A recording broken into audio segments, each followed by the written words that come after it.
And don't get me wrong, I didn't hate when we got down to the gorge. I thought there was actually a lot of cool things happening when we were down there. Some of the action scenes regarding the hollow men on horses and them being dragged through the woods, and I'll put a picture up here, but Miles Teller looking like he's about to be swallowed by some teeth, that was absolutely horrifying. There was a lot of cool stuff. I even loved a lot of the backstory that we were getting with how this all came to be and what was responsible for it, how it connected to World War II, and how, Robert Oppenheimer was working on the atom bomb. And then there was also this other set of teams and people who were working on other types of weapons of mass destruction that had to do with toxins and how to infect people. And it all went haywire. Now, while I love that, how they tied that into World War II and the history and how it's being kept a secret for, 80 plus years or whatever, I was kind of lost at times with the rules of the Hollow Men and how they came to be, because we were told that, at the beginning of the film,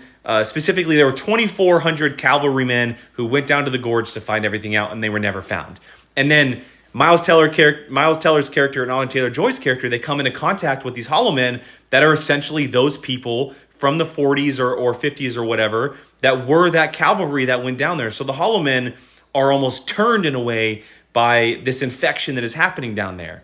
But then at one point we're in a weapon silo and we see that the Hollow Men, or the infection, if you will, has become sentient in a way and is maybe creating Hollow Men from, almost looks like it's being born and they're growing Hollow Men. So I was just kind of lost a little bit because it was never really explained if that was both possible or if it was only one of the different ways. Now, while I had those thoughts while watching the movie, ultimately I was pretty entertained by this movie. I really was. I was pleasantly surprised by the gorge. I actually enjoyed myself quite a bit. I loved the action scenes. It's very much the star of the show. That scene when they're on the Jeep climbing the hill with the wench, and then we see the bomb go off with the gorge and how that plan came to be from these two characters. I do think it was a very well done film that's going to surprise a lot of people. And if you have Apple TV Plus, which you should, I definitely recommending checking out the gorge, because I think you could end up being pretty surprised on what it has to offer.